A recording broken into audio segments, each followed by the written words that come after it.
Good evening. My name is Shayna Hertzfeld, and I am a student project manager at the Clark Forum for Contemporary Issues at Dickinson College. Dickinson College is on the unceded lands of the Susquehannock Nation. We hereby recognize the prior status and enduring diversity of this land and the many indigenous nations that stand in relation to it, particularly the thousands of indigenous children from dozens of tribes forced into the reprogramming camp established at the Carlisle Indian Industrial School starting in 1879. Dickinson College supported this agenda of cultural eradication in both word and deed. Turning honestly towards that shameful past animates this acknowledgement and gives orientation to our desire for a reconciled future. Accordingly, this living land acknowledgement is intentionally incomplete, a reflection of the ongoing process it represents, to learn respectfully from the stories of this land and the peoples that carry them, to think reflectively about the injustice in our shared past, and to act responsibly with that knowledge today to inspire a more equitable tomorrow. On behalf of the Clark Forum, Dickinson College, and the Departments of Sociology and Education, I would like to welcome you to tonight's event, Scripting the Moves, Culture and Control in a No Excuses School. Nearly everyone has a story about a teacher that has changed their life. A good teacher can motivate you, introduce you to new perspectives, and help you discover interests and skills. With the effects that teachers have on their students, it is critical not only that good teachers exist, but also that they are working within a system that allows them the freedom to help students to the best of their ability. One day, I hope to be one of these teachers and have appreciated the opportunity to learn about the importance of the systems within which educators work. Tonight, Dr. Golann will address highly controlled educational models and discuss the ways that they may limit the ability of teachers to foster long-term student empowerment and success. Joanne Golann is an associate professor of public policy and education at Vanderbilt University's Peabody College. Dr. Golann studies how culture is transmitted to students both at home and in a school setting. Her research is featured in multiple publications such as the New York Times, Education Weekly, and The Atlantic.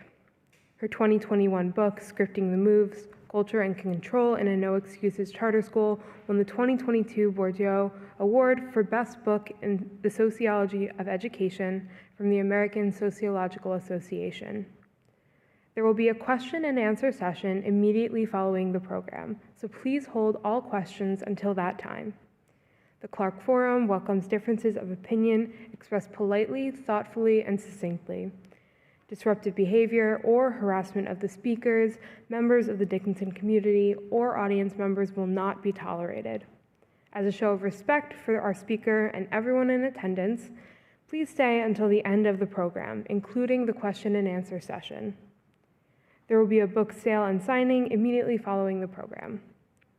At this time, I ask that you please silence all cell phones and other devices. In the event of an emergency, accessible exits are located on the west side of this building behind me. And now, please join me in welcoming our guest, Dr. Joanne Golann.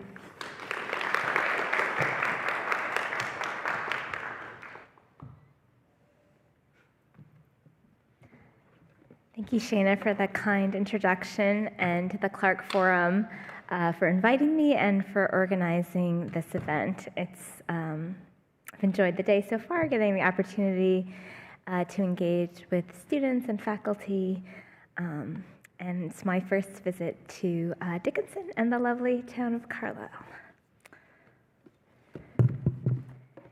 Take out my notes. Okay, so I will be talking about my book here, Scripting the Moves, and I think fitting for a forum on contemporary issues, it will sort of touch on contemporary issues related to school choice, school discipline, education reform, and race and culture. Let's see, maybe I'll use this. Okay. To start off, I'll tell you a little bit about the school in which I did my research and the model of school it's part of. Then I'll tell you a little bit about the research itself and what that looked like. I'll go through some of the key things I learned throughout this study, and I'll leave you with some things to think on as you leave here tonight.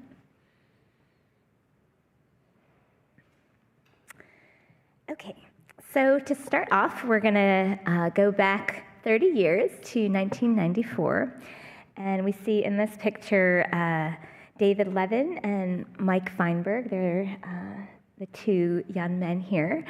As you can see, they are young, white. They were recent Ivy League graduates who decided to do a 2-year stint with Teach for America down in Houston.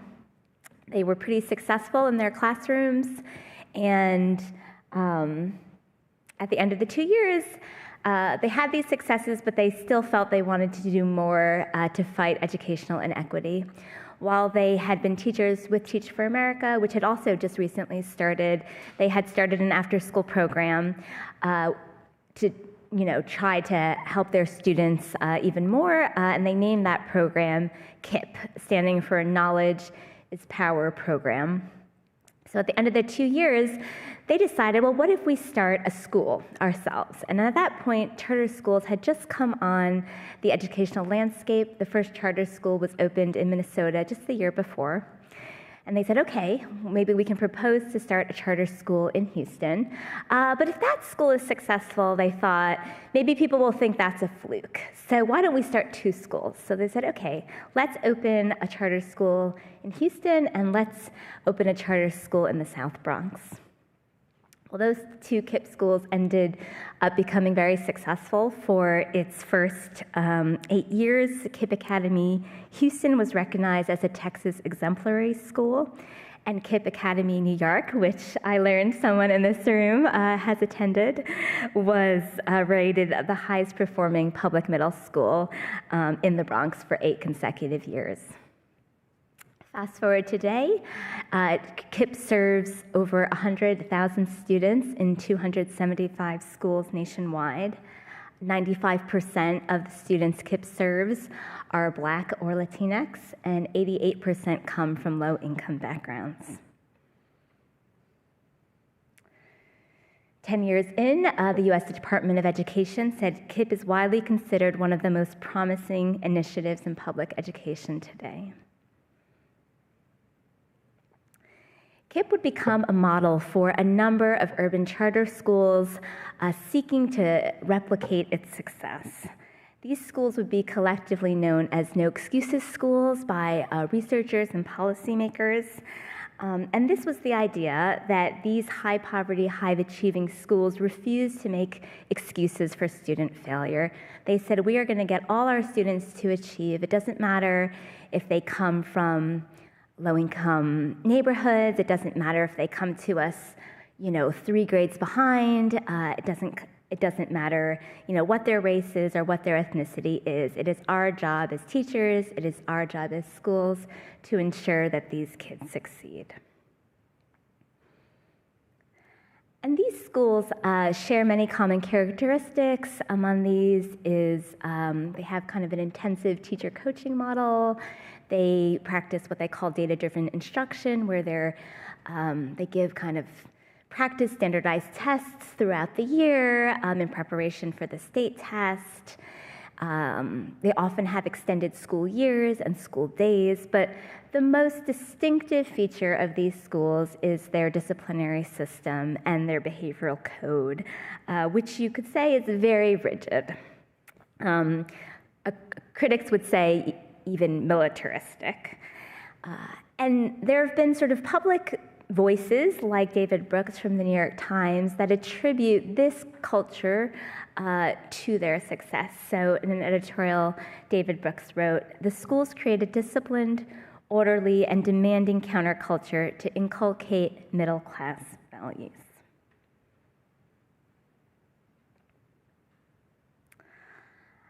So this book was, I would say, the first kind of in-depth study of one of these no excuses schools, and I'll tell you more about, what I did, but in spending kind of a year and a half inside these schools, what I found was that these schools, they found a script, and that's kind of why the book is called Scripting the Moves. They found a script that works for academic success, but this script is limited in scale and scope. And today I'll spend some time telling you about this script that these schools use and why and how I think they are limited. Okay, so I will share a little bit about how I did this work, and if you see this young woman here, this is a slant position. One way students are taught how to pay attention in these schools, and there's a little acronym that goes with it, but I can talk about that in Q&A. Okay, so in the book, kind of, I play with different concepts, but one of the key kind of ideas I play with is this idea of scripts versus tools. So I think of scripts as detailed and standardized behavioral codes or procedures, so step-by-step instructions for how you get somewhere. Whereas tools are resources that can be tailored to different situations. The sociologist Ann Swidler talks about culture as a toolkit. We have a set of tools, and we can sort of pick and choose which tools to deploy in different situations.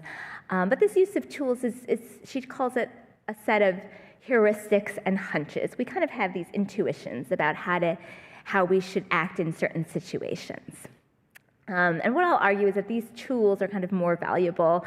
They're more essential to what we call kind of cultural capital, and they can be hard to develop through scripts. But before we get there, a little bit about how I got there. So for those of you, in sociology or anthropology, you may be familiar with ethnographic methods. So these are methods that come out of anthropology in which the researcher really immerses themselves in the field for an extended period of time to try to understand the culture of a place, the everyday life of people. So I spent 15 months inside a school I call Dream Academy. I use a pseudonym. It was in the Northeast, in a deindustrialized city. I also don't say where the school is to protect the confidentiality of the school. But I spent 15 months in the middle school, which served students in grades 5 to 8, and I spent 3 months in the high school. And I was basically in this school 4 to 5 times a week, about 5 hours a day, just kind of following students around to classes, eating lunch with them, doing some tutoring after school. I also accompanied students on field trips. I hung out with some students, if teachers had weekend mentoring things, I would kind of follow them to those as well, just trying to get a sense of what is life like in this school, what is making this school tick, what kinds of things are students learning in this school. So that was the bulk of what I did, but I also did some more formal interviews with students, staff, and parents. The school collected behavioral data on the students, so they gave me access to those data, as well as different school documents, like the charter application that was initially sent, and the charter renewal application, different kinds of artifacts students and teachers used at the school. I'll show a few of those today. And then spent a long time just going through all these data and trying to make sense of it.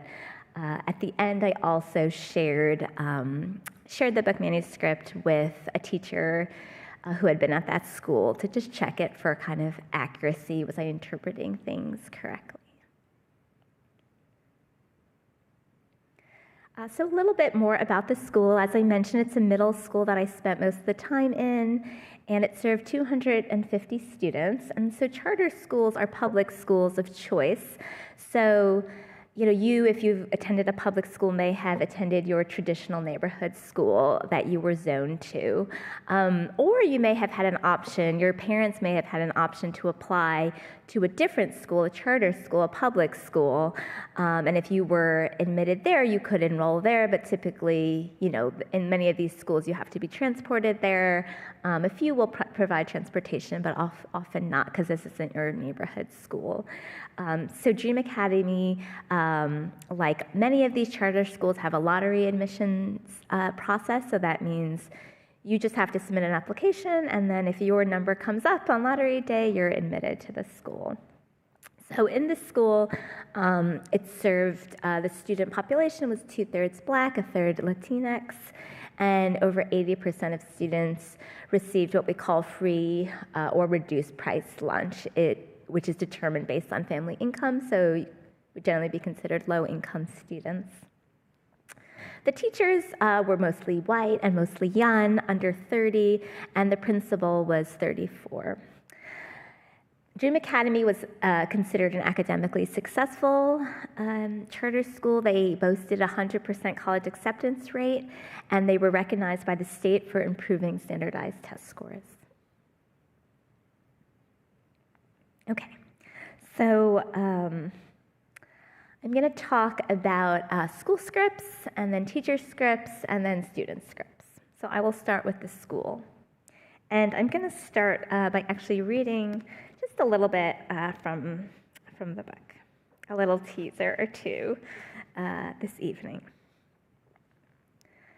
Standing at the front of the room, Mr. Taylor, the Black director of the school, directed the 24 or so new teachers' attention to the overhead projector. He explained how he had been principal of City Charter School, one of 3 charter schools that recently had closed in the city. It looked like this, he said, starting to play a YouTube clip. To the tune of Welcome to the Jungle, the video showed a group of Black high school students pushing each other in the hallway, dealing drugs and breaking windows. This was not City Charter School, he clarified, but the opening scene of Lean on Me, a 1980s movie about a failing inner-city school. When I was principal of City Charter School, that kind of chaos reigned in my building under my leadership, Mr. Taylor explained. We had regular fights. We had students who tried to burn down the school, students who brought weapons, teachers who would quit in the middle of the school year, teachers who would work for a month, even teachers who worked for half a day. Halfway into his first year as a principal, Mr. Taylor tried to quit twice, but had his resignation rescinded. His troubles were not new. In 11 years, City Charter School had cycled through 13 principals. In what he describes as an epiphany, Mr. Taylor was sitting at his desk one day and remembered visiting a successful urban school. I was struggling with the question of what do I do? How do we fix this? How do we make this thing better? What can we do, he recounted. And I don't know why it occurred now. I don't know how it occurred to me. The thought occurred to me, wait a second, I've been somewhere that it's working. Mr. Taylor sent 2 of his staff to visit the school he had remembered and told them to write down every single thing they were doing. Whatever they're doing, we're doing it, he insisted. One of his staff members cried when she saw the school because she was so impressed at seeing students silently filing down the hallways. By copying the school's practices, Mr. Taylor saw his own school transformed. He estimated that 80% of the changes his school made that pivotal year were cultural rather than academic. For example, having teachers escort students in straight lines through the hallway, greeting students at the door when they entered a classroom, and raising 2 fingers for silence. These cultural changes, however, translated into measurable academic success. Double-digit increases in proficiency rates on the state test in every subject and at every grade level. So how Dream Academy was founded was by Mr. Taylor. He had had this really difficult year at City Charter School. He saw these practices in a school he remembered, which was a no excuses school. They decided to copy those practices. He saw the school turned around, but still felt some resistance from administration, so eventually he decided, I'm going to open my own school. He put in a charter application, basically saying, we are going to copy the practices of these high-achieving, no-excuses schools, like KIPP, like Uncommon schools, And his application was accepted, and that was the birth of Dream Academy. So the charter school movement began in the 90s and has been growing ever since. I couldn't find a newer graphic, so that now we've got 46 states that have passed charter laws. Montana and Kentucky both have charter laws, although Kentucky has no charter schools, and Montana's the first charter schools were just approved early this year. I believe it's up to about 3.6 million students now served by charter schools on about 8,000 different schools. But one thing that was interesting to me is that charter schools were begun as an educational experiment. And this was the idea that why is it so hard to reform traditional public schools? Well, one reason, if you've ever been a teacher or an administrator, is that there's a lot of red tape. There's a lot of things, it takes a lot to break through the bureaucracy to try to make reform happen. Maybe you experienced that at Dickinson as well. So the idea was we are going to free these charter schools from some of that red tape. We are going to free them from a lot of state or federal regulations that traditional public schools have to follow. For example, how do you hire teachers, right? These teachers can be hired outside of the teachers' union. These schools can extend the school year and school day. They can pick their own curriculum, et cetera, et cetera. And the idea was that if we take away some of these bureaucratic hurdles, these schools will be able to be more innovative and more responsive to their local communities. Part of the idea was also that local community members could start these schools, right? So teachers, maybe who were frustrated by their current school, could go and open a charter school, right? A group of parents who saw a need in their community could go ahead and open a charter school. But what I found interesting is that looking at this urban charter school field in particular, instead of seeing kind of the let 1,000 flowers bloom, what we're seeing is convergence around this no excuses model. So I just, looked at a whole bunch of the largest urban charter school networks, and they almost all fall and follow this no excuses model. So you have schools like Achievement First. Maybe some of you attended these schools: Aspire, Democracy Prep, Green Dot, Promise Academies, and Success Academy in New York, Uncommon Schools, Yes Prep in Texas. And how this happened is in the 1990s and 2000s, you had these big philanthropic organizations like the Gates Foundation, the Broad Foundation, pouring literally hundreds of millions of dollars into replicating these schools. So basically, they would create what was called charter management organizations, which in some ways are like school districts and school district bureaucracy again, but to replicate these schools. So you see each of these networks, they run lots of schools, right? So KIPP here runs 255 schools. IDEA has 120 schools. So this one no excuses model basically spread all over the urban charter school field. And beyond these networks, we also have individual schools like Dream Academy that decide to follow this model because, well, are you more likely, in this case, they saw something working and we're going to copy what works.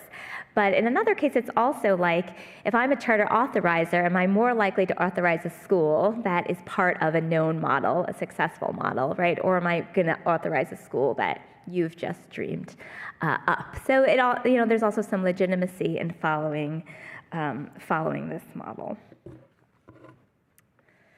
As stated in the No Excuses application, our mission and program, did I say Dream Academy application? That's what I meant. Our mission and program draw on the program, plans, and procedures used by a set of highly successful, high poverty, random selection urban middle schools from across the country.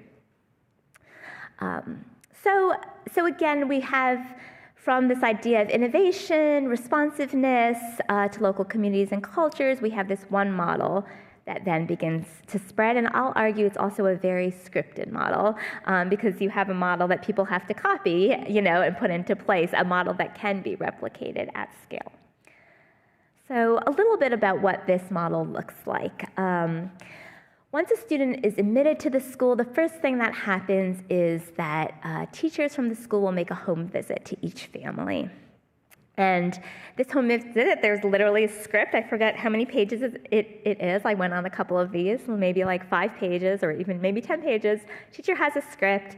This is just the very beginning of that script, and they will talk with the family to make clear this is the kind of school your student is going to be entering, and we need you to sign a contract that says, I accept these policies and practices, and I'm choosing, because these are schools of choice, to put my student in this school.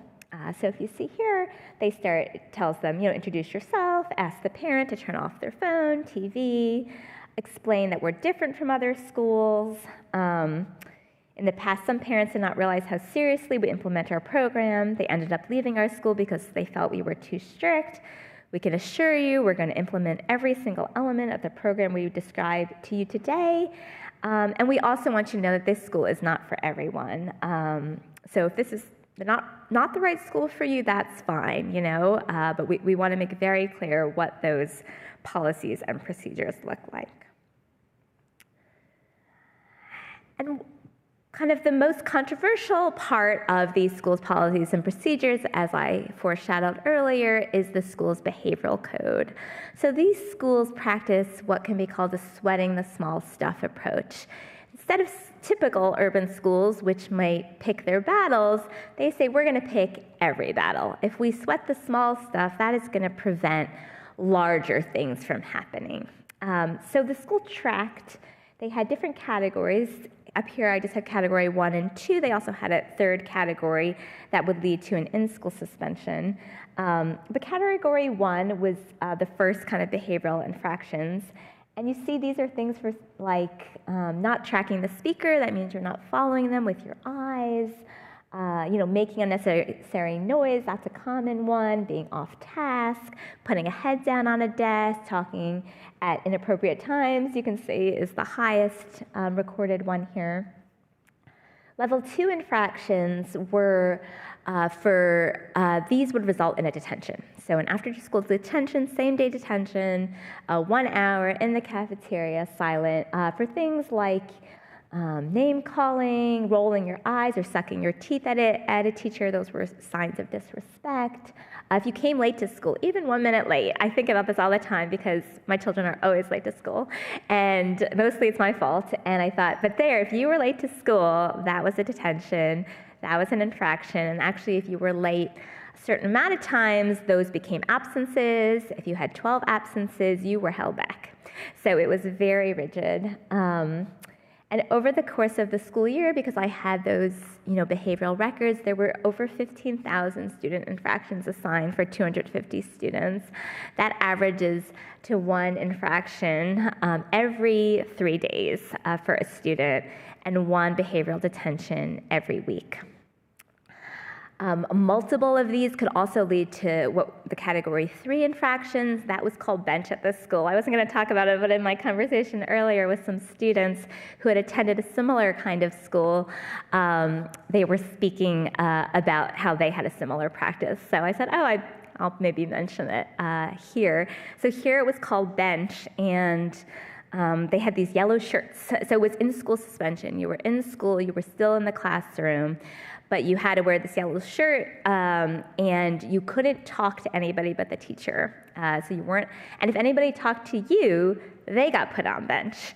And you couldn't get off bench until they had like a clipboard that circulated with the student to each teacher. So every class, the teacher had to sort of check off on that clipboard that you had sort of met all the behavioral expectations. And if you had like 2 X's instead of checks, you would stay on bench for another day.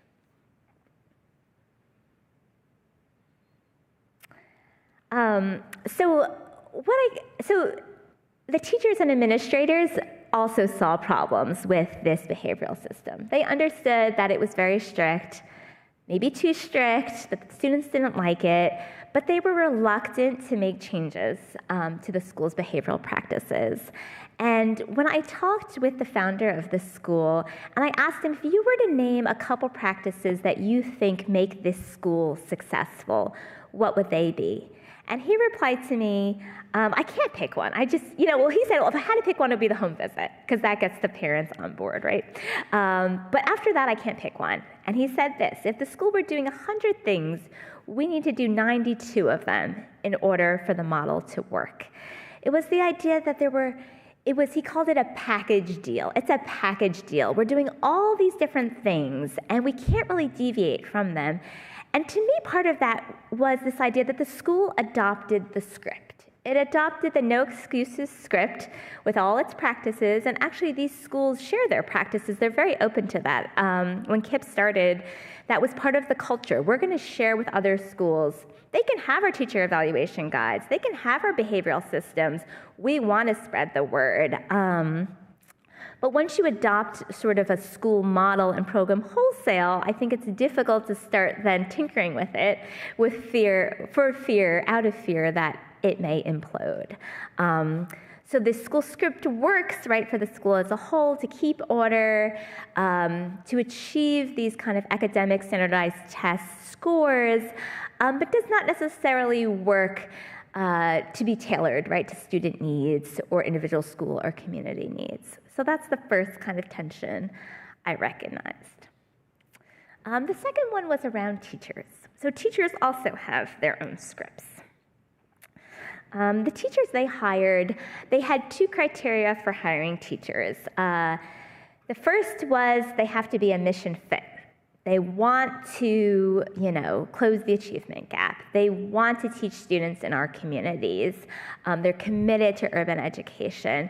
And that was because the work was tough. When the going gets tough, we want these teachers to stay. These charter schools have really high rates of teacher turnover. The second characteristic was these teachers have to be coachable.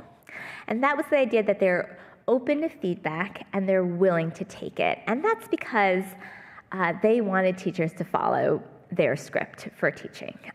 So when they had teachers who were more experienced, those teachers were actually less successful in the schools because they had their own ways of thinking about teaching and managing a classroom that did not necessarily align with what was being prescribed at this school. So here's an example from the teacher evaluation rubric. So this rubric had 23 measures that fit into 5 categories, and teachers were rated from 1 to 5 on these measures. And this one item is from the Sweat the Small Stuff measure. And so you see here the criteria says teacher consistently uses and reinforces the school-wide reward and consequence systems that are in place, such as merit point system, that's what I showed you before, detentions, bench referral rates, etc., both inside and outside of the classroom. They explain why, and then they have from 1 to 5, it couldn't fit in the slide, so you just see 1 is unacceptable, 5 is outstanding. But what you see here, if you kind of look at unacceptable, it says MPMs, these refer to the monthly performance metrics, show infractions and referrals, including the infractions, bench, nurse referrals, detentions assigned, and homework assignment rates, are no greater than plus or minus 6% from their colleagues, and 6% difference from month to month, from their own. So the idea was, each month they would send out this report to all the teachers in the school that had all these data on how many copies of paper did you use this month? How much homework did you assign? But also, how many behavioral infractions did you assign? And they wanted you to kind of be in the middle. They wanted you to be close, around the median, close to your colleagues, not too far from them, because they wanted everybody sort of assigning, making sure they're implementing the system. And if you didn't, well, you were going to get marked off, on this rubric. And these rubrics determined, basically you had I forget what it was now, maybe get a certain kind of level in order to be asked back. And while some teachers, while this kind of very prescriptive system worked for some teachers, and I call these folks the conformers, they said when I asked them, what do you think about this, these practices? They say, oh, they're fine. It's just like me. I feel like myself doing this. That's why I call them the conformers. They sort of embody this script. And there were some who didn't but tried hard, which I call the imitators, right? They really tried to adhere to the script, even if it didn't feel natural. But we had teachers who tried to adapt it, right? It didn't work for them. They didn't think it worked for their students, and they found small ways to modify the script. So instead of doing slant, like, students are supposed to slant, they would say, we'll do silly slant, or, something like that. And then there was a group of teachers, because in a typical school, teachers can adapt practices, right? You're like behind closed doors, you have a lot of autonomy as a teacher. In this school, not only do we have that very detailed teacher evaluation form, these teachers are also being observed every week. They're being videotaped. They have meetings with their supervisors every week. So for some teachers, they say, hey, this is the first time I actually feel like a professional because I'm getting this training, I'm getting this feedback. But for others, they said, they didn't use these words, but my words, this script was too rigid and they couldn't fit in it. And for those, we have these rejectors who really felt like, this is not me. This school, I was there the year before, they had 50% of their teachers leave. And so here's an example from one teacher, a young woman whom I call Miss Larkin. She was 22. She had spent 1 year teaching in an urban Montessori school in California, a very different model before coming here. And, she was resistant to the practices that she had to enact. And she said, I think my numbers were low on the data. So those are those monthly performance metrics. She wasn't giving out enough infractions, for not putting in enough infractions. And I said, that's just not who I am as a teacher. And you told us to be who we are as teachers during the first week of orientation. But I feel like what I'm committed to as an educator isn't what's expected, Is there a way that I can start doing that? And there was this pushback of, well, you don't know how it's done then. Well, you just haven't had enough experience. You're a first-year teacher. You don't know what you're talking about, kind of thing. So there was this feeling of like, it's our way or the highway. So you had teachers like Ms. Larkin that left by the end of the school year. You also had teachers, who stayed. One of the founding teachers of the school was there many years, when I started my field work. And she also said, I've just begun to lose my enthusiasm and my zest for teaching because even though she knew she was effective, she was able to get those standardized test scores up, they still asked her to conform to their policies, like 100% compliance. That means you don't move on with a lesson until you have 100% of the people in the room looking at you, attentive. And she said practices like that just didn't made her less motivated to teach in that setting, even though she stayed. Okay. So the bulk of the book, I wanted to sort of talk about both the school and teacher scripts, but the bulk of the book kind of thinks about students, because students are obviously at the center of what this school is about and why they're doing what they're doing. And I look at kind of three different, what I call tools of interaction that we have. One sort of set of these are attitudes. So what are our expectations of what it takes to be successful? Another bucket is skills. So what are the skills we have for navigating the world? And a third is interactional styles. How do we learn to relate to authority?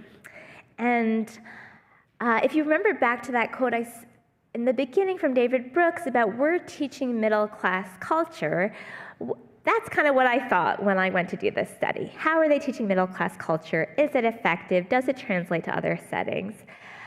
But the more time I spent in the school, I realized, well, what I've learned from sociology, I'm a sociologist by training, is that actually the kinds of attitudes, skills, and interactional styles that middle-class kids learn are in fact opposite to what these kids are learning in this school. So the real cultural capital, the real stuff that matters in terms of these attitude, skills, and interactional styles aren't how to slant and show attention. There's some of these other things that I'll talk about. So what kind of attitudes towards success were students learning in this school? These are three that I highlight. One is this idea of making no excuses. So of course this is part of the no excuses mantra, but that really means that the school isn't going to make any excuses. But it translated on the ground to this idea that students can't make any excuses for deviating from this very rigid behavioral script. Doesn't matter what's going on at home, there's no excuses. And this idea that mistakes are not tolerated. Another one was this idea of earning your way. You're responsible for your own success and culpable for your failures. And I will read you a little example of what this looked like in terms of field trips.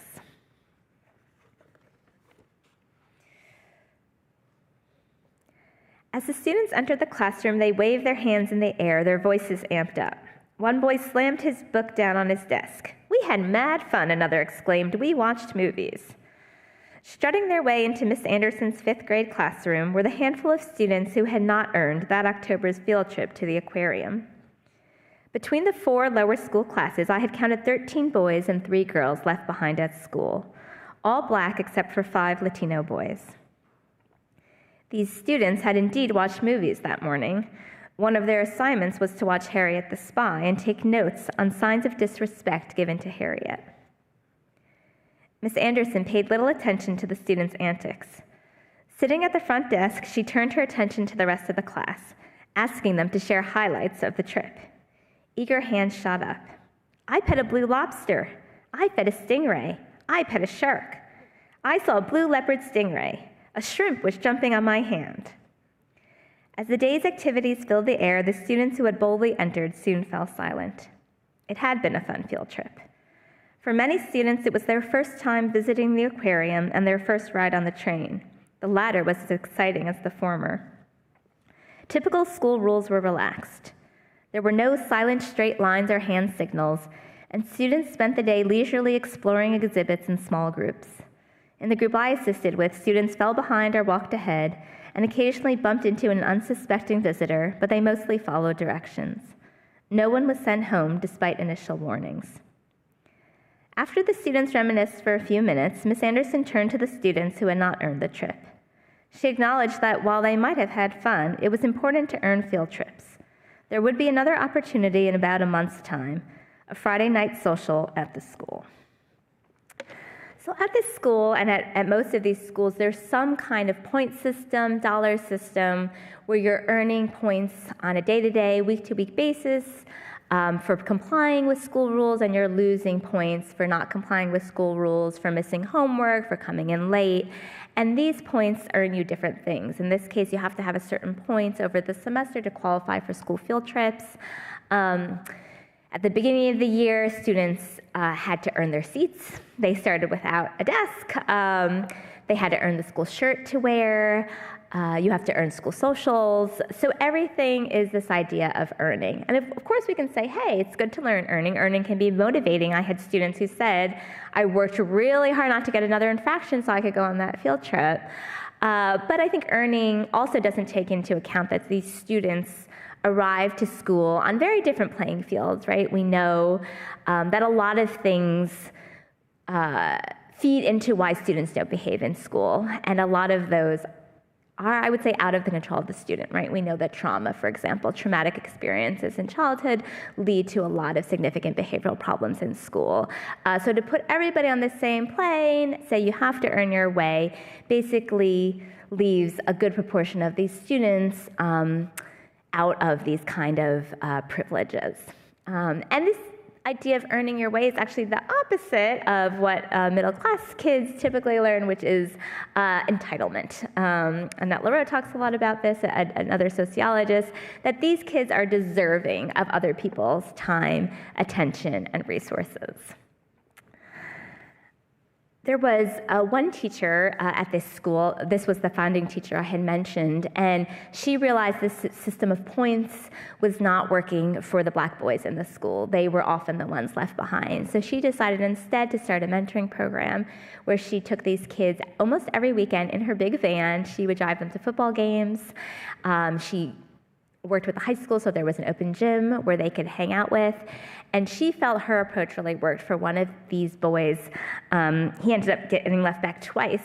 So in his 5 years at that middle school, he finally earned one field trip at the end. And she feels it was, due to this mentoring and support she was able to provide for him. But she told me that some of the other teachers actually pushed back against this mentoring program, and the language she used was, you are giving them what they didn't deserve. So this idea, again, that these students hadn't earned these privileges. Grit is another one that I won't talk about as much, but there was a lot of use. I know you guys had Martin Seligman here.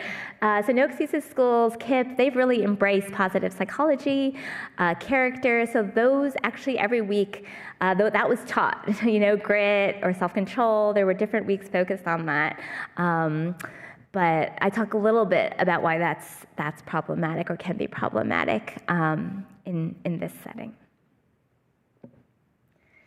Okay, so moving from attitudes to skills, these are some of the kinds of skills that we find that middle-class kids are learning and that enable them, prepare them for future positions of leadership, where they will be managing people, things like skills you need in college, expressing an opinion, advocating a position, showing flexibility, displaying leadership, making independent decisions. And some of the students were very perceptive, and they recognized that the structure of their school was not necessarily preparing them to develop these kinds of more proactive skills. So this is Alexis, an 8th grade student, and she is talking how she didn't like this school because I was so young when I came here, and it was strict. And I didn't like that. They were just so picky. Like, they were asking me so much because they want to get us to college, but that's not how they be acting in college. In college, they're not strict. In college, you can do whatever you want. So this is a college preparatory school, so we should be able to do whatever we want, but we're not. So technically, it's not a college preparatory school because you're not prepping us for college. You're disciplining us. Like, you don't have detention in college. You don't have to wear a uniform in college. You don't have to walk in straight lines in college. I'll come back a little bit to this college part at the end. But I will move for time to kind of the last set here about interactional styles, how they learn to interact with authority. And the tensions between students and teachers were very evident in this school. That's not to say there weren't exceptions. There were certainly teachers that the students really respected, liked, but for the most part, what you saw a lot in the schools were small acts of resistance, where students would protest against school rules and school punishments, what I call a sense of antagonism developing, where students became distrustful, resentful towards their teachers. And what we felt in this environment was really a sense of urgency, where we just have to keep moving to maximize instructional time. And I say that because, Seamus Khan has this book called Privilege, where he studies St. Paul's, an elite boarding school, and he finds what those students learn is what he calls a sense of ease. And he says a sense of ease is somewhere between deference and presumption. And they learn how to be at ease with figures of authority because they see their teachers in a lot of different settings. They see them when they dine together. They're their coaches on the sports teams. They hang out with them in their dorms and even drink beer with them. So they're developing, a different way to interact with authority than these students are. Here we have Sydney, an 8th grader. And I think I asked about, kids. Why do you think some kids get in trouble a lot in school? And she says, well, now they're going to do something about it. Like, so she's saying they get punished for these little things, and that frustrates them. So now they're going to do something about it, show I can be bad. I can really be bad. And they're going to be rebellious, and they're going to say whatever. They're going to push their desk down. They're going to say whoosh and say, I'm out of here, and just walk out of the class. And this leads to this sense of,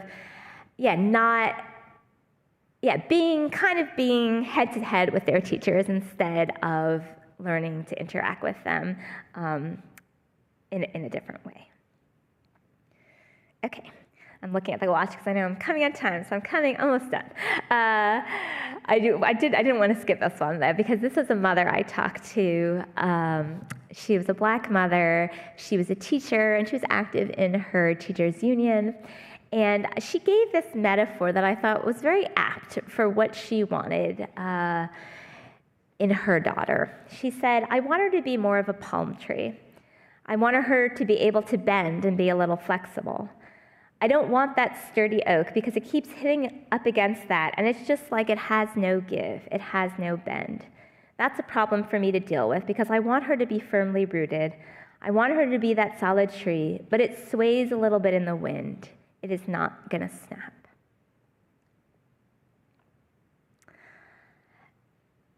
So the school's goal is really to get kids to college, to get kids through college. And I think what's remarkable about the KIPP schools is they are getting most of their kids to college, high 80%. But they're finding that their kids are not getting through college. So only 34% of those kids are completing a 4-year college within 6 years. And this is still higher than the low-income average, but it's much lower than these schools would like to see.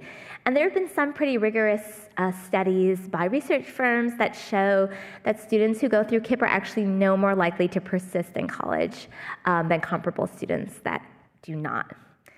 There's also a kind of a survey-based study, a couple of these that found that KIPP had no impact on attitudes or behaviors like grit, self-control, effort, school engagement, academic confidence, and educational aspirations, which is very surprising to someone who has seen, because the school does promote these things very much in their, in their assemblies. They talk this language of grit and self-control.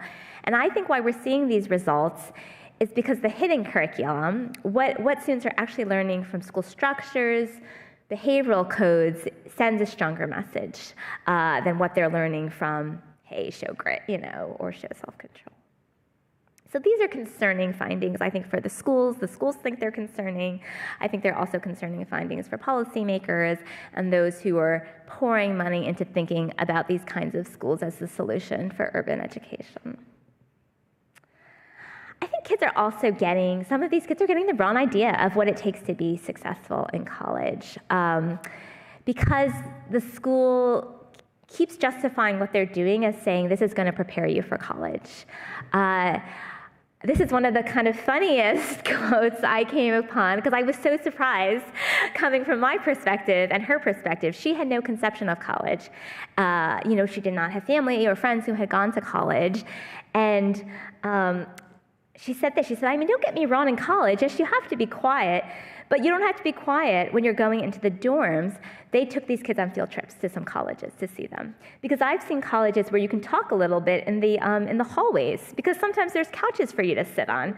So what? They think you're just going to sit down and read a book? So she literally thought college was going to be like her school, really strict, you got to be silent,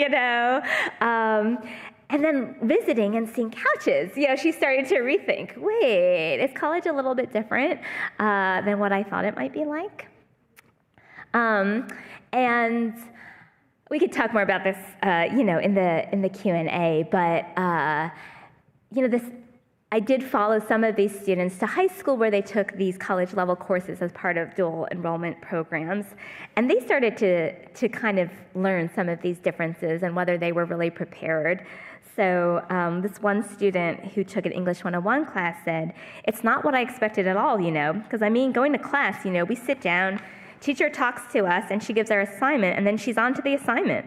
And whether or not you choose to do the assignment, your choice has no consequences. You just watch your grades suffer. I mean, she won't even say anything to you. She'll be like ready to go to the next assignment. The only thing she'll do is just give you back your failed assignment. Well, actually, she won't give back anything because you didn't do it. For a lot of these kids, what the school is trying to prepare them for isn't necessary, but they're not necessarily equipping them with the skills they need to be prepared for the destination they're hoping these students will end up. Not even for college, but for the middle-class managerial jobs, the upward mobility these schools aspire to. Okay, so to conclude, I came in with this interest about sort of teaching cultural capital, a more theoretical interest, so I won't belabor that. But the kind of takeaway there is that scripts, if you're so explicit about trying to teach cultural capital, you're actually maybe not going to be so successful in transferring it because it limits autonomy and adaptation, and those are actually skills that constitute middle-class cultural capital. So what I found instead is that this defense of cultural capital actually became a way to legitimate and disguise racialized social control. So when teachers, students will say, well, why do we have to, do X, Y, Z? Teachers would say, it's because you need this for the real world. It's because when you go into a workplace, you have to do this. So they're using the language of cultural capital, but actually the kinds of skills and behavioral students are learning aren't what I argue are essential, to be successful in a middle-class world. I've also learned a lot about no excuses schools through doing this work, that they have these organizational scripts that exert a very high level of control over both students and teachers in the name of success. These schools are starting to reckon with their disciplinary practices, especially in the post-George Floyd world, and we can talk a little bit about that in the Q&A. And then in thinking about education reform, what are the limits of market-based reforms like school choice and the copying of a successful script? How can we balance this idea of giving schools and teachers more tools to work with rather than such a prescriptive model? So I will leave it at that and look forward to speaking with you in Q&A. Should I stay there? Yeah. Look. All right. At this point, we are going to move to our question and answer session. Because tonight's program is being live streamed and recorded, we ask that you please raise your hand and wait for a microphone to reach you before you're asking your question. We reserve the first question for students, and then we will open it up to the rest of the audience. So at this point, we are looking for our first question.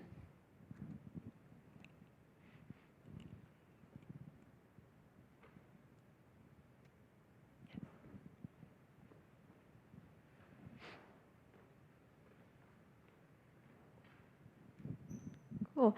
Thank you. Hello. This is a really interesting talk. I kind of have like a two-parter question of, since they promote so heavily the getting into colleges aspect of the no excuses, how do they, I guess, phrase it to colleges of why these students have such heavy infractions on their records? Because I would assume that colleges would be concerned by students having several detentions over the course of several years. And within that, you said that they promote a lot of leadership-based skills, and I'm wondering how they go about that in an environment where there's so little room to really express yourself in a way that I associate with those skills. Yeah, I think these kinds of behavioral infractions don't appear on a college record. What would appear are things like out-of-school suspensions. So even the level 3, like the level 1 and 2 is just detentions. Those don't appear on a college record. But even level 3 is kind of an in-school suspension, so that also doesn't go on the record. And they had some of these schools do have a high number of out-of-school suspensions, not the school I was at. But actually, there were some schools in New York that were taken, I forgot who took them. to court, but they were arguing that those schools were violating civil rights law in New York because they were suspending students for any kind of infraction, however small, and you can't do that. So those kinds of things would appear, and I don't know how they think about that because the school I was at didn't. And in terms of leadership, I was arguing that these schools aren't promoting those leadership skills. So again, it's like, kind of thinking about my conversation at dinner tonight, someone who had gone through one of these schools was saying, you come with the academic preparation from these schools, right? Because that's what you're told. You're going to do your work, you're going to work hard,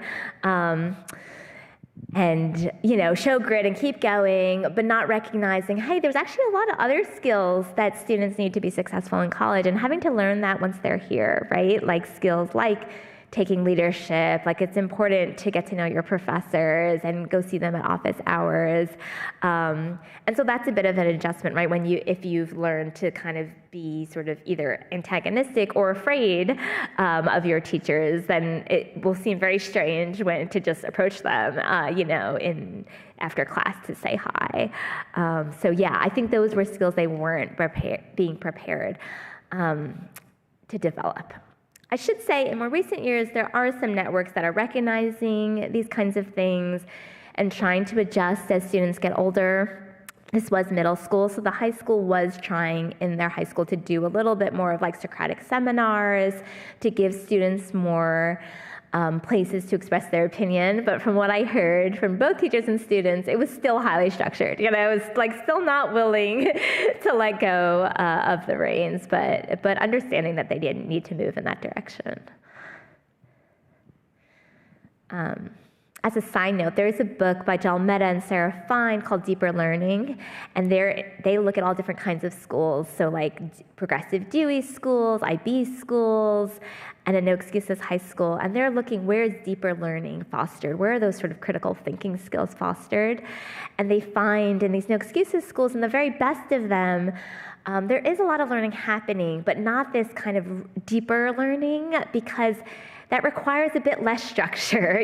Students have to have a little more autonomy to take responsibility over their learning and have more time and space to do that kind of learning than these schools typically allow.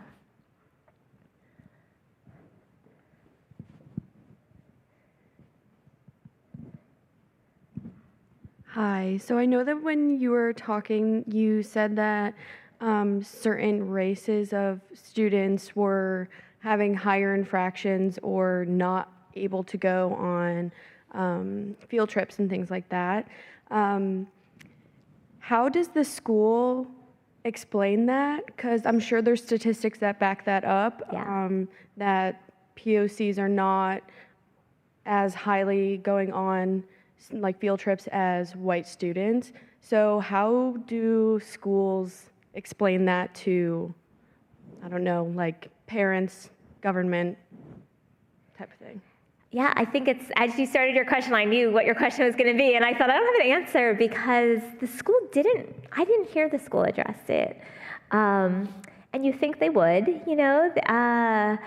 this was before kind of the U.S.'s racial reckoning, but, when I was at the school, but it was obvious that it was the black boys who were least likely to be attending these schools. They were the ones most likely to be receiving these infractions. But I did not hear it, addressed kind of head on like that. Like, how do we think about these racial or gendered, issues here? And I did run some numbers, and it was, black boys, then I think black girls, then Latinx. I forget I think boys, then girls, and then the few white students who were in those schools. It's a good question, but I don't recall it being discussed.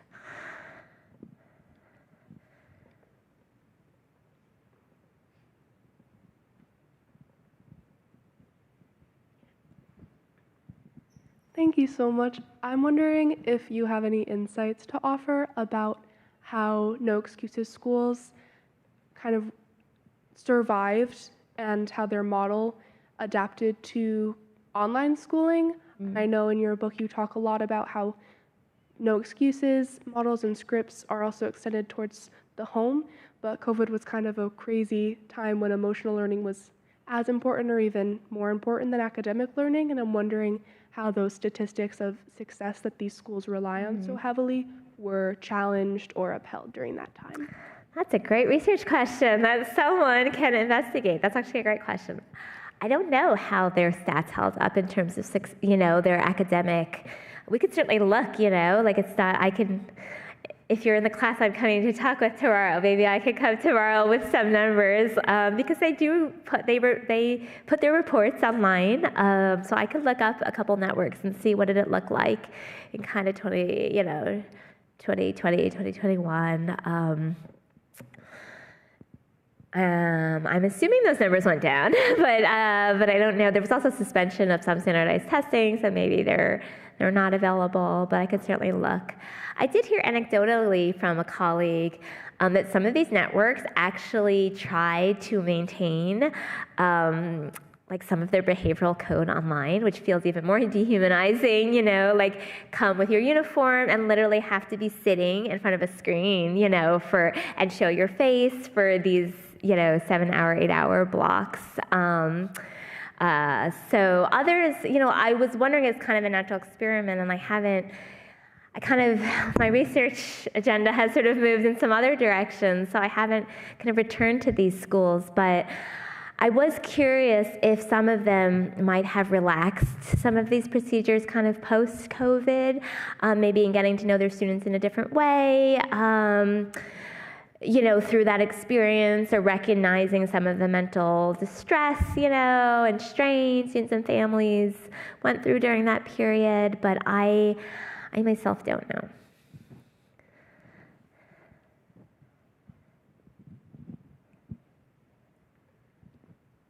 Thank you so much for your talk. Very fascinating. I'm reading your book right now, and I was just wondering, do any of these white teachers kind of take on a white savior complex when interacting with these Black families and children?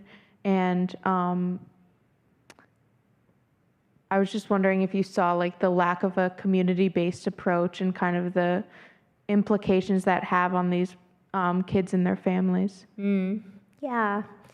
I was at a teacher training session where they played that U2 song, which I'm not recalling its name. One, I guess, is it? Have you come here to play Jesus?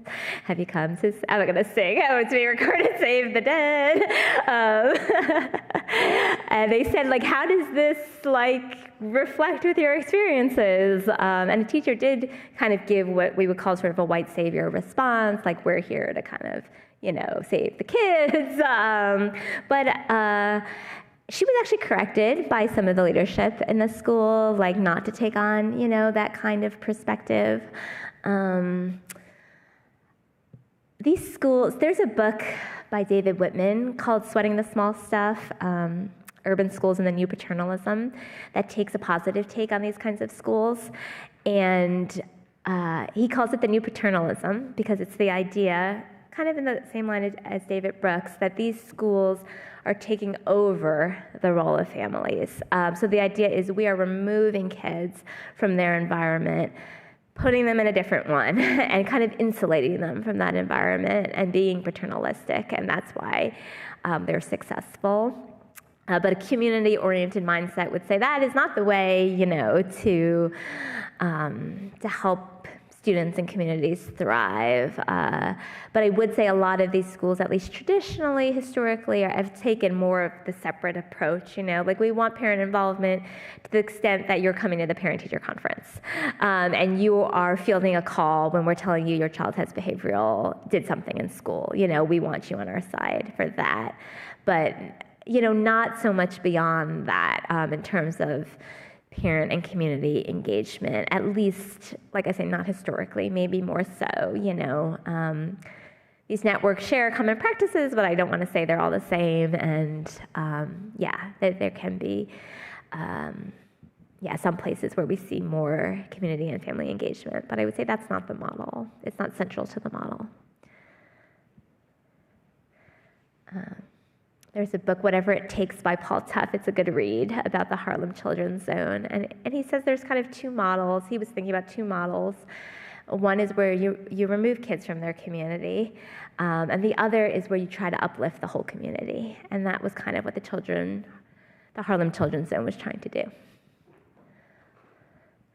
But ironically, the Harlem Children's Zone actually has a no excuses school model for the kids in that zone, the Promise Academies. Hi, my name is Lucila. First of all, thank you so much for coming and giving this talk. I'm a sociology major, so we've discussed this book a couple of times in some of our courses. I just wanted to it's not more of a question, but advice. So I'm a senior, so I do plan on becoming an educator myself, probably high school. You talked about how teachers pretty much at one point can have some control the way they manage your classroom, but at the end of the day, they do kind of have to follow the school's model in a sense. So, especially I'm gonna be a first-year teacher. So is there anything you feel that as a future educator, I should be aware of just in case I don't know if I'm gonna work at a public or a charter school, but something as future educators. Yeah, do you know what kind of school you want to go teach in? Like an urban school, a suburban school, a private school? Well, I'm from Los Angeles, so I probably will be teaching somewhere there. Yeah. I personally went to a charter high school, but I really don't know at the end of the day. But I feel just in general, any advice or things I should keep in mind as I will be entering this field, and as a Latina woman, how I can kind of not just things I should be aware of when it comes to okay, this could highly potentially impact my students. What can I do in a sense to kind of change that? But at the same time, not do something where I get fired or they're you're totally going against the curriculum. Yeah. Yeah. Well, I think teaching is the hardest job in the world. So I think it's wonderful that you're entering and some of the most important work to be done. I don't know if I'm going to just do my personal advice, but I'm not. I think as someone who's been a teacher for 20 years, go, maybe that'll be my advice. Talk to educators in the school district in which you're entering, and form those mentoring relationships with them and ask them for advice, because they'll have much better advice than I will. But I can offer a couple of things just based on sort of what I've observed and heard.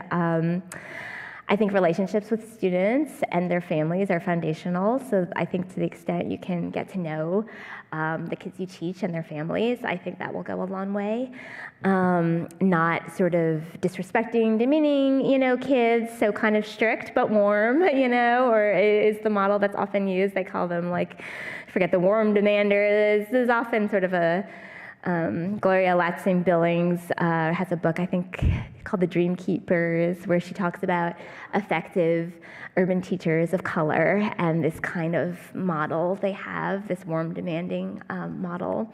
So that might be some advice. I do think finding those mentors, I think, is really important in those early years. There's a popular book by Bettina Love called, what's it called? With something We Want to Do More Than Survive. That's been influential in kind of the education world. How do we move from sort of thinking about just surviving to thriving, especially for Black children, and what does that look like? In teaching and learning, the field of teaching and learning is not the field I'm in, but there's a lot of talk about humanizing education, and instead of just thinking about test scores, which is what your school might need you to think about, but how do we think about these people as people and children entering our space? Those are a couple random things. The book that all these teachers use, take it with a grain of salt, is Teach Like a Champion. And that is how it was written by No Excuses school leaders, and they videotaped classrooms of effective urban teachers and they were trying to figure out what makes these teachers work. What do they do? What are the practices they do in the classroom? And they numbered them, and that's what the book is. What are these techniques, like strong voice, 100%, like, and they have a whole bunch of them. So some teachers find that really effective. Others feel it to be not culturally sensitive, or, so you take what you, but I think you take these things with a grain of salt. You read Bettina Love here, you read Teach Like a Champion here, you hear what those teachers in the school say. So you get, I think you feed all those things and see what works for you.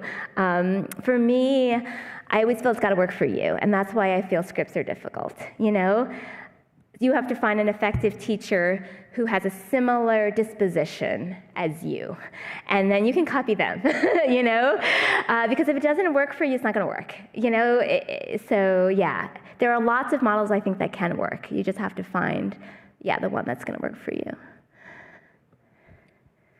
We have time for 2 more questions.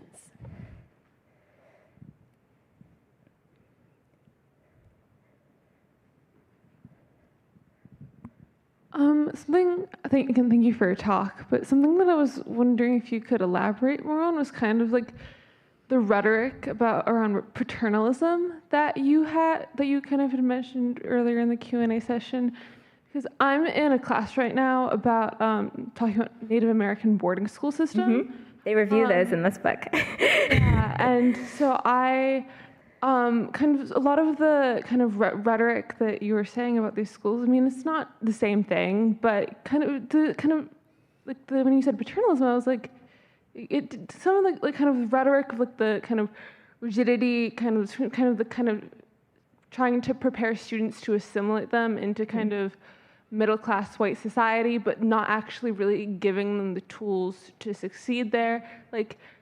So I was wondering if you could elaborate more on the kind of paternalism and the kind of historical basis of this kind of rhetoric. Yeah, that's what the book, it starts with kind of that paternalism is generally seen negatively, especially in schools, especially when we think about Native Americans. I would say this is the argument of the book. This is not the argument I agree with. If I'm going to take, I try in general, maybe you could see, to be balanced and give, try to see things from different perspectives. Even though the book is critical, as a whole, it's a critical book of these schools. But I also try to see, what is working, how do they understand it, why are they doing what they're doing. So this book is definitely it's coming from a more favorable perspective, a more conservative perspective related to paternalism, and saying thinking of these new paternalistic schools as more benevolent than, say, these Native American schools. I think a lot of people would disagree with that. You can say well-intentioned, but I don't think I would say benevolent. I think a lot of these schools are still very punitive in their policies and practices, even if their teachers are well-intentioned. And what I didn't have time to show is a lot of these schools since 2020 they're actually recognizing, admitting, trying to move beyond some of these paternalistic practices. So the Noble schools in Chicago, they apologized to their alumni for what they, quote, called assimilationist, patriarchal, white supremacist, and anti-Black discipline practices. Achievement First started this Lead for Racial Equity movement, and they said, we're no longer going to be hyper-focused on students' body positioning. Students don't have to sit in this slant position anymore. The KIPP schools, this is a book by Jay Matthews from the Washington Post on the founding of KIPP called Work Hard, Be Nice. That was their motto. They retired that motto. They said, this ignores the significant effort required to dismantle systemic racism, places value on being compliant and submissive, supports the illusion of meritocracy, and does not align with our vision of students being free to create the future they want. So these schools themselves are definitely trying to move away from the more paternalistic model, I think trying to be, I don't know how far, to be sort of culturally responsive. Community schools, probably not that far, but at least swinging the pendulum the other way a bit. But I think, thank you for bringing that up. Yeah, I wasn't condoning the paternalism, just acknowledging that that's some of that is what some of these schools have been based in, that kind of idea. Yeah. All right, we have time for one more question.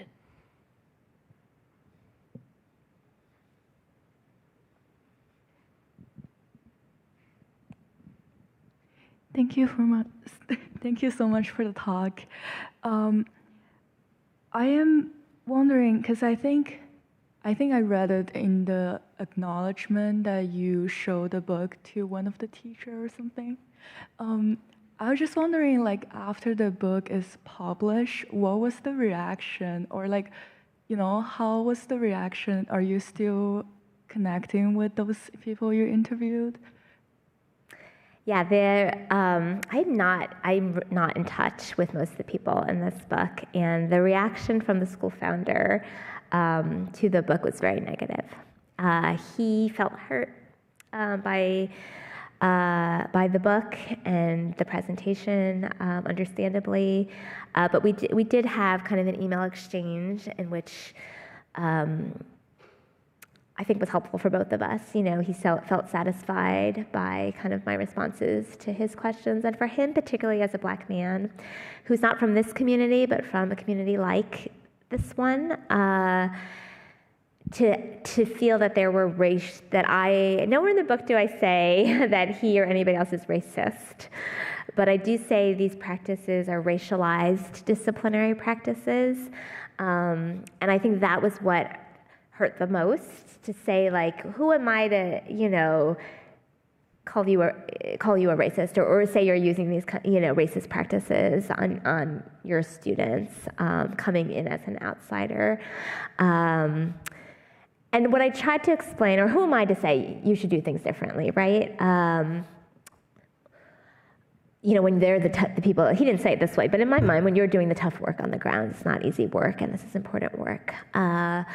So what I was trying to tell him is, like, I wasn't trying to preach to you in this book, I wasn't even really thinking about your school. I was using Dream Academy as an example of a model, but even more, I was even more interested in the kinds of practices, the kinds of narratives that circulate not only in no excuses schools, not only in charter schools, but in public schools and private schools all around this country, and to try to point at some of kind of their limitations. And so this isn't like a portrait of the school. I think, someone spends all this time with you, you're expecting something a little different, I think. Even though I shared findings, I kind of shared what I was seeing as I went along. This comes out of my dissertation. I sent my whole dissertation to them many years before this book came out. I sent the first article I wrote to them. So to me, I was like, oh, that you were so surprised at this book versus these other things that had come before. But I think it was because of the racial lens that was more present in this book than in my other work. So it's hard. One thing I told him is that I will share with students, and I always share with students when I teach qualitative methods or when I talk about this book, about this experience, because I think it's really hard. This kind of work was so descriptive, it's so specific, and that's what makes the work rich, but it's hard to read if you were there, If someone studied my life, I would feel uncomfortable with it, even if I thought it was accurate. So to be sensitive to that, it's something, I know if I wrote this book again, I could do more to try to be sensitive to those portrayals. I say the best compliment I got, the strongest criticism was from him. I took that really to heart. And the best compliment was from a writer who wrote a book review on this, who was very pro-school choice and pro-charter schools, and said, this is a mostly empathetic portrayal of these schools. And I said, I'll take that. That's good enough for me, mostly empathetic. But there were definitely places where, when I first got that email from him, I felt, you spend all this time on something and you want to be proud of it. And I didn't want to be proud of something if I felt I was, depicting it not fairly. So it is an important and hard thing to wrestle with. Unfortunately, that's where we're going to have to leave it for tonight. Just as a reminder, there will be a book sale and signing in the lobby for those who are interested. And with that, that concludes tonight's program. Please join me in thanking Professor Golann. Thank you.